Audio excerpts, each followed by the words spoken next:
office of President of the United States. For democracy belongs to us all. A government for our tomorrows. I, George Walker Bush, do solemnly swear. We gather because we have chosen hope over fear. Because this moment is your moment. It belongs to you. Meet this moment as the United States of America.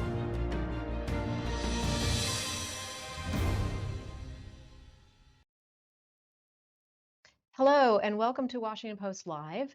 I'm Amy Gardner, a national reporter on the Post's democracy team. And today we are joined by Adrian Fontes, the Secretary of State of Arizona, and by Pennsylvania Secretary of State Al Schmidt. Just very quickly, I want to say why these jobs and these men are so important. Secretaries of State run elections in most states and are often the chief election officers who disseminate rules, police disinformation about elections, and investigate fraud. So these two gentlemen are in the hot seat this year. Welcome, Secretary Fontes and Secretary Schmidt. Thank you. Thank you, Amy. Good to see you again. Good to see you both. Thanks. We had some big news this morning. Vice President and Democratic nominee Kamala Harris chose Minnesota Governor Tim Walz as her running mate. But I'm going to talk about something else. We're all reeling a little bit by a rather tumultuous rally over the weekend in Atlanta that former President Donald Trump held, in which he name-checked 3 members of the State Board of Elections of that state, and one of them was in the front row of the rally and waved to him as he name-checked her, and he said that these individuals were going to fight for honesty, transparency, and victory. That last word being a little bit jarring for Republicans and Democrats alike in Georgia, who told me that they're all worried that he is signaling that a plan to repeat what happened in 2020, which would be to pressure election officials should he lose Georgia again, as he did in 2020. I wonder if the two of you could talk about your concerns about that kind of the potential for that kind of repeat in each of your states and what you're doing about it. Secretary Schmidt, I'll start with you. Well, ultimately and obviously, the voters decide who wins and who loses and by how much. It's really our job to be prepared to make sure that eligible voters can cast their votes and have their votes counted, and that we can certify accurate election results, and also prepare for any efforts to undermine confidence in election results based on lies or mistruths or misinformation or disinformation or anything else like that. And I know Secretary Fontes and secretaries across the country, including in Pennsylvania, are prepared for the possibility that should we encounter any of that ugliness again, we'll be ready to confront it with the truth. Secretary Fontes. Yeah, first, Amy, Al, good to be with you both today. We've been preparing for the 2024 election since January of 2023 when I took office. I'm an election administrator from Maricopa County. My experience is on the ground, and we know that this has potential to become something that we don't want it to become. To that end, then, we've been working very diligently, not only with law enforcement, election officials across the state, some folks from around the country in a variety of different spaces where we're looking very carefully at the Electoral College Reform Act and a whole bunch of other things. But really, we're working a lot with our lawyers as well. The attacks against our democracy in 2020, post-election day, were clumsy. They were ham-handed. They're nowhere near as coordinated as they're going to be in 2024. And so we've got to stay ahead of the curve.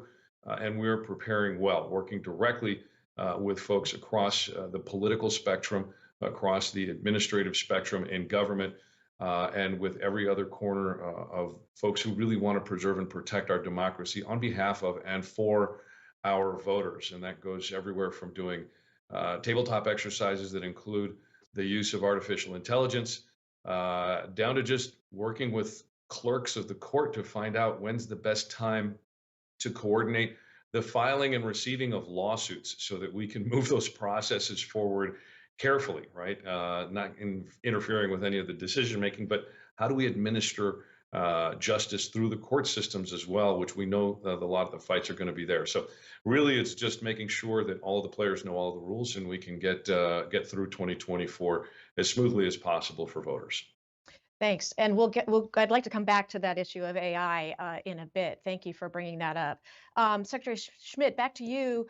Yesterday, a letter came out from 5 secretaries of state, including you. It was sent to Elon Musk and published by the Washington Post.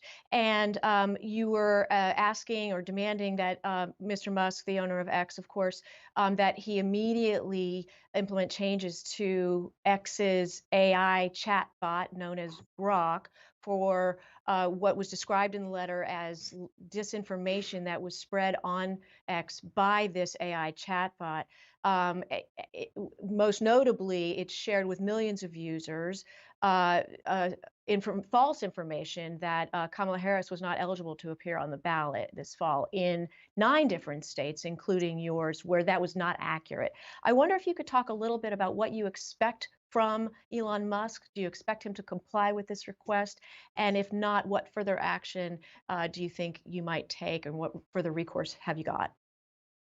Well, one thing that really prompted this was, as you mentioned, misinformation that was being shared, suggesting that after President Biden declined or withdrew from the race, or ended that campaign, that it was too late for another candidate to appear on the ballot, which is simply not true. In every state, there is still time for candidates to appear on the ballot. The Democratic convention hadn't even happened yet, so there was no official Democratic candidate yet, and all the rest. And what we saw was that people were being exposed to misinformation, and it really caught fire. So some other secretaries and Secretary Simon, who's the leader of the National Association of Secretaries of State,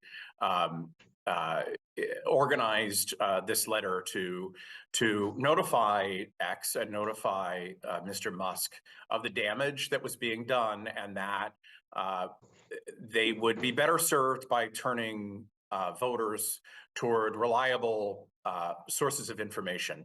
We've seen AI obviously evolve and mature over time, Quickly, and it has proven its effectiveness for spreading misinformation.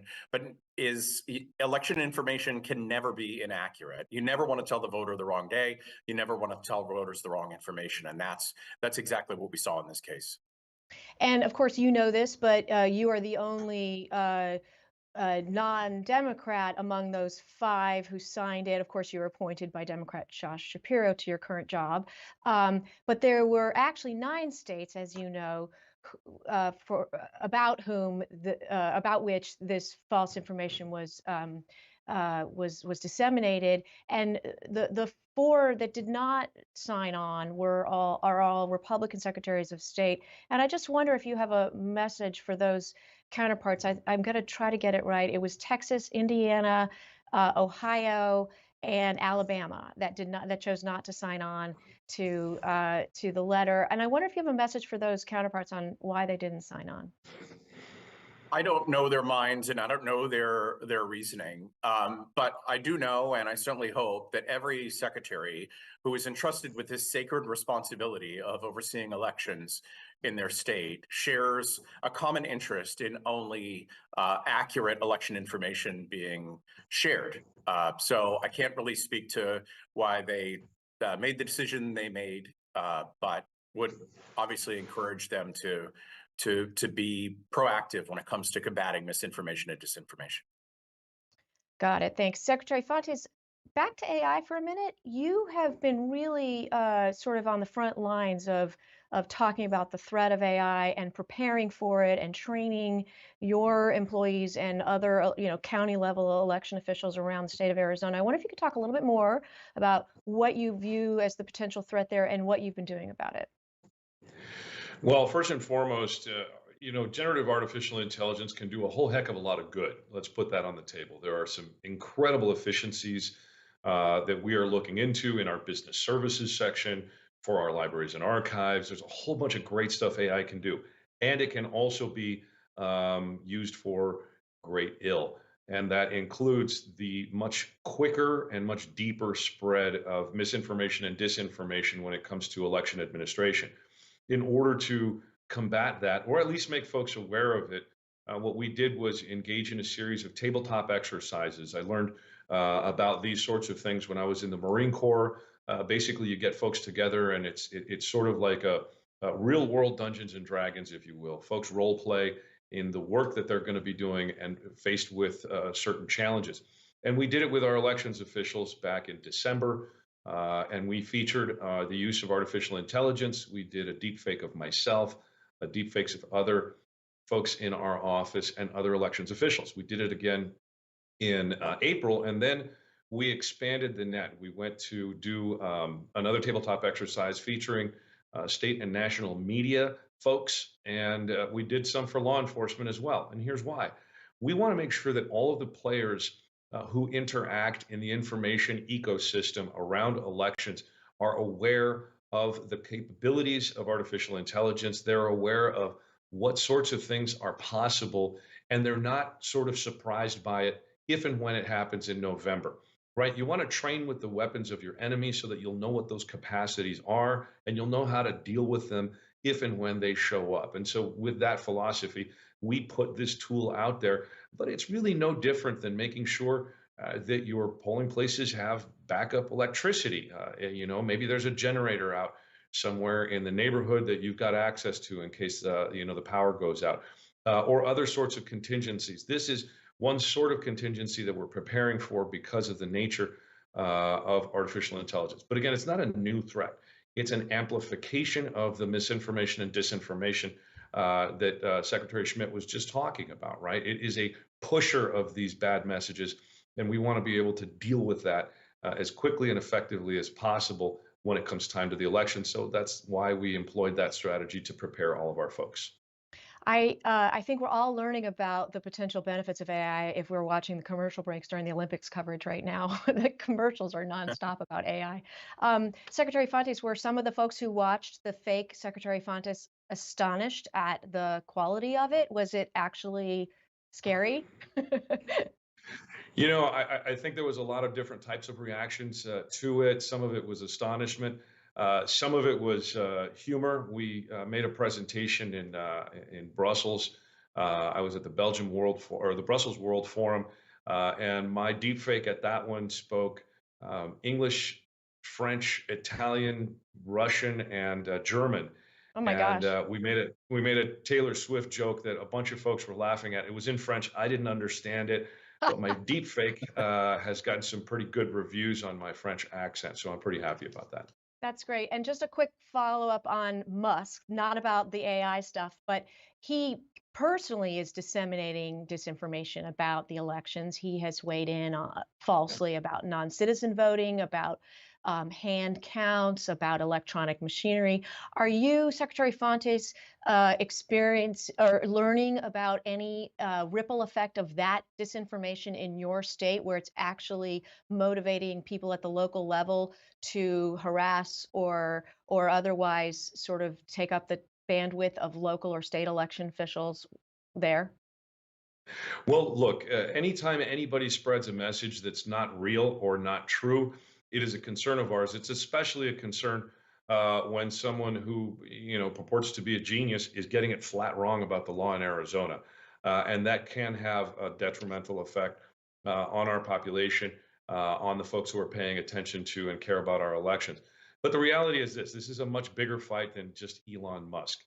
This is a fight about making sure that we still have faith in one another as American citizens, that we still believe that when we take an oath of office, even if the office is what some people might consider merely an election clerk on election day, which is an incredibly important job, by the way, that someone's going to execute that job in full faith. And that's really what we're fighting against. And so I really wish that folks would get their facts right, that folks would bother to read a little bit. And if they've got questions, I can be found pretty easily. And I'd be happy to have a conversation with anybody who finds themselves confused about the law in Arizona when it regards elections administration. And Secretary Schmidt, how about you? Are you feeling any ripple effect of some of the disinformation, specifically from Musk? And I think the lion's share of his content that's been false has been about non-citizen voting. Are you feeling that in Pennsylvania? Well, one thing we know all too well is that this sort of information does great harm. It does great harm in terms of confidence in our electoral process and system of government. And it also does great harm that when, as we've seen in 2020, people are deceived, they act out. They act out based on this information that they're consuming, these lies that they're consuming, and that results in threats and intimidation targeting our election administrators in Pennsylvania. So we work very closely with our counties. The Shapiro administration set up an election threat task force some months ago that includes a whole constellation of law enforcement and election agencies, so that at the federal, state, and local level, so that if we do encounter threats, obviously motivated by misinformation and all the rest, that we're prepared to counter it, and law enforcement can do its job, so our election administrators can do their job, which is to count our voters' votes. And has any of this made it harder to recruit poll workers and election workers as we we get close to the 90 days out mark in this election cycle, Secretary Schmidt? So one thing that's concerning is the turnover that we've seen, not just in Pennsylvania, but across the country with senior level people responsible for election administration. We have 67 counties in Pennsylvania, and we've lost more than 80 experienced election administrators. It's not always the director, but the senior level people. And with that turnover, it's really a concern. We stood up a training program led by an experienced county election administrator to train newer ones to avoid mistakes. And when you make a mistake in this space in a presidential election year, and it's so highly scrutinized and unforgiving that even if it has no impact on the result whatsoever, the smallest error is exploited by just the sort of bad faith actors that we've talked about to undermine confidence in results. So there's no do-overs, there's no redos when it comes to elections. It all has to be just right. Thank you. Secretary Fontes, I want to turn to another story that was published in the Washington Post the last couple of days, a terrific story by my colleagues who wrote about how many public schools in your state are no longer willing to serve as polling locations. Basically, the risks associated with holding elections has become too great in their minds, the divisive nature of our country's politics. According to a Washington Post analysis of data obtained through public records, 14%. Oh, I'm sorry, I've lost my place. But let me just ask you, what is the practical impact?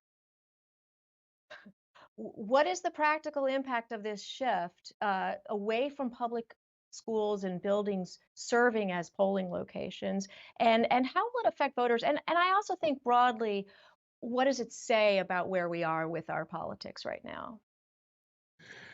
Well, that's a great question. And let me start with some of just a smidge of historical context. You know, Maricopa County, Arizona used to be a precinct-based polling place county, and that means you had to go to your local precinct. Otherwise, your ballot would not count. You could vote provisionally somewhere else in the county, but ultimately the ballot wouldn't count. I shifted that when I was the Maricopa County recorder. So now we have vote centers, which is not an original idea. We had several counties, several deep red counties that already had vote centers where any voter in the county can vote at any location. Arizona also has 27 days of early voting, and we are well into 80% of our turnout being ballot by mail voting. So the utility and the necessity for every single precinct to have its own functional polling place is of a past time. That doesn't necessarily exist anymore. And so in Maricopa County, which is the second largest voting jurisdiction in the United States of America, where we used to need 700 or 800 polling places, and maybe at times over 1,000, we're down to 250, maybe 300. And that's why, because any voter can vote at any one of these locations. They're open sometimes in the evenings and on weekends for 27 days before Election Day. So that's the context. Now, as far as the schools are concerned and what it says about our politics, it's an absolute tragedy. that folks do not want to, folks who administer our schools do not want to participate in this activity because they're worried about the safety of their students. Now, that having been said, we've kind of been through this in a weird way before. In 2020, most churches, most schools, most public locations shut their polling places out because of COVID. And so the rest of the community has been in the space of stepping up. We've used shopping centers, we've used all kinds of other locations because of the threats of the communicable disease. Now we have the disease of violence in our politics, or potential violence in our politics. It's something we're going to have to get past, but I can't blame the local school administrators and school boards for being reluctant. What I'd like to do is blame the folks who are out there lying about our elections. I'd like to blame those public officials who keep lying for their grift, for their perceived political wins, and show them what they're doing. They're really, really ruining the confidence that we have in each other as Americans, destroying the faith that we have in one another, and they're making what should be a very civil exercise uncivil. And so they need to check themselves, and they need to slow down this nonsensical, false rhetoric when it comes to the problems, quote unquote, that we have in our elections, because we've never seen any real evidence of widespread fraud or any bad things happening in our elections at the scale that would require this sort of nonsense. So they need to cut it out, and we need to grow up as a society. Let the winners be winners and the losers try again next time. That's the good sportsmanship that we should be teaching our students in schools through the elections process. And thank you for that. And just to unflub my flubbed line, this is the statistic that I was trying to share with our audience. The statistic is as follows. In 2016, 37% of county polling locations were schools, according to our analysis. And this year so far, the figure is 14%. So that's a really, as you say, a very dramatic change in the landscape. And just to follow up with Secretary Schmidt, are you seeing anything similar in Pennsylvania? Not so much in terms of polling places that I've noticed, but I want to amplify something Secretary Fontes just said, and that we've talked a bit about threats, we've talked about misinformation, disinformation, and all the harm that comes from that. But it's extremely encouraging during this difficult time, during this critical juncture in the future of our republic, that you do have people stand up and you do have people volunteer to be poll workers to make sure that they can count their neighbors' votes at the precinct level, and people volunteer to serve in all sorts of capacities, whether it's in nonprofits and voter education or elsewhere. And I think it's important that we celebrate elections and we not always just sort of focus, as we have, I think, in the last 4 years on all of the, as I mentioned before, the ugliness that we've encountered recently. Secretary Fontes, you're one of the few secretaries of state who have addressed this issue I'm about to talk about publicly. I've heard it from many secretaries of state privately, but basically the gist of it is that you don't believe that the Justice Department is doing enough to help protect election workers in this country. I think the quote was the department was too worried about political blowback to protect election workers. I understand that Justice did monitor primary elections in Arizona last month, in the Phoenix area. What else is it that you believe Justice should be doing in this area? Well, I think the context really was about the way that they've been communicating about their work. They have been prosecuting threats against elections officials. They've gotten at least one conviction that I'm aware of against an individual who made threats against Maricopa County Recorder Stephen Richer, my successor in that office. The problem that I saw, and I still to a degree see a little bit of, is they're not out there celebrating these wins. They're not out there letting folks know as well as they can that this is illegal. You can't threaten folks in a free democracy for just doing their jobs. It is domestic terrorism. When the definition of terrorism is a threat or an act of violence for a political gain, that's what this is. It's domestic terrorism. And I think they need to celebrate their wins and speak loudly about these investigations when they start them. We can't hide behind, this notion that some radicals in Congress are going to get upset and are going to cry foul. Justice is justice, and folks out there need to feel safe, and they need to feel like someone is going to be protecting them when they do these very important jobs. And Secretary Schmidt is right. there's a lot of folks out there who are stepping up to do these jobs. Is there still a little angst and trepidation? Yes. And that's why I think every branch of government and law enforcement ought to be stepping up and saying, look, we're going to make sure that if somebody does act this way, show up, and threaten voters or try to intimidate election workers, that they're going to get prosecuted, because that's not something we want people to do. And it runs exactly counter to the American ideal. And so my criticism really isn't so much about whether or not they're doing it, because they are. It is about the way that they're portraying it publicly. And the Department of Justice, to their credit, has become a little bit more public and has started celebrating their wins a little bit more. So I'm excited about that. And I'm happy to amplify with them any of those wins, because we are all, at the end of the day, in this together. I would just add, while you're right that there have been some prosecutions, there are some secretaries of state who have shared privately with me that they are woefully low in number. And this number is surely outdated. But earlier this year, I remember another secretary of state in a battleground told me that the total number of Justice Department prosecutions for threats was something in the teens, when there's actually been hundreds of these threats lodged with Justice Department seeking, intervention, law enforcement intervention. Secretary Schmidt, back to you. I'd like to talk a little bit about some of the problems that happened in Pennsylvania in 2020, or perceived problems, I should say, and criticisms. There were, it took a long time to count, as it does in Pennsylvania, for reasons that I'd like for you to explain to our audience.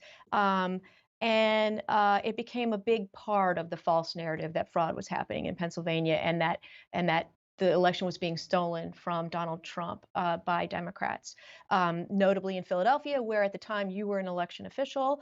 I wonder if you could talk a little bit about what happened and what we should expect this year that might be different to help change the narrative about the way it works in Pennsylvania. Mail-in ballot voting was relatively new to Pennsylvania in it had passed in 2019 from a Republican House and a Republican Senate and signed by a Democratic governor. We had absentee ballot voting before, which occurred on a small percentage of our voters cast their votes that way, but it was pretty new. And with that newness, I think voters were had a lot of questions, and it's important that we answer their questions when they have them. But one thing that is a particular disadvantage in Pennsylvania that you referenced is not only is voting by mail new, but unlike most other states, red and blue alike, our counties cannot begin processing mail-in ballots before 7 a.m. on election morning. Plenty of other states, again, Republican states like Florida and others, allow this process to begin in advance. And what that means is, in those states, the mail vote by around midnight on election night, except for the ones that maybe came in that day or that evening. That's not the case in Pennsylvania, because the process cannot begin until 7 a.m. on election morning. And it is acutely frustrating to have a technical problem with a technical solution that is nonpartisan, non-political, does not benefit any candidate or any party, and have Pennsylvania go through this in 2020, and that issue having not been addressed in the last 4 years by our legislature. It was something Meaning that it can happen I again. know that we advocated for. So, but Amy, like, one thing that did change for the better is mail-in ballot voting was new, and our counties have some experience now. They can process ballots more expeditiously while maintaining the integrity of the process. There have been lessons learned along the way, so I'm hopeful we'll get the results earlier than we did in 2020, but it always comes down, obviously, to how close elections are. Of course. Okay, we're almost out of time. I'm going to ask each of you to be extremely brief with this question, answering this question, which is, what is keeping you up at night the most as we head into November? Very quickly, Secretary Fontes. What's keeping me up at night the most is the fact that there's still people out there lying about our elections. They just can't imagine that their side can lose and isn't as popular as the other side. That's just immature, and it's kind of silly. And I think that's really the thing that bothers me more than anything else, because they're the ones that are the root of all of this problem. The rest of us just want to get along and move through with the business of America. And I wish they would grow up. Got it. Thank you so much. Secretary Schmidt, to you. just very briefly, and Secretary Fontes knows this as well from Maricopa County, like the people who run elections in the United States are extremely dedicated public servants, Democrats and Republicans in big cities and rural counties across our Commonwealth and across the country.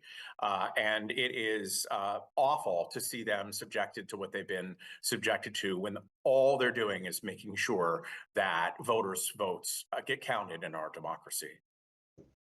All right. Thank you both so much. I have so many more questions, but unfortunately, we are out of time. This has been a wonderful and illuminating conversation. Thank you, Secretary Fontes, Adrian Fontes of Arizona, Secretary Schmidt, Al Schmidt of Pennsylvania. It's been a pleasure. Thank you so much for joining us. Thanks so Thank much. you. Good to see you, Al. You too, Secretary.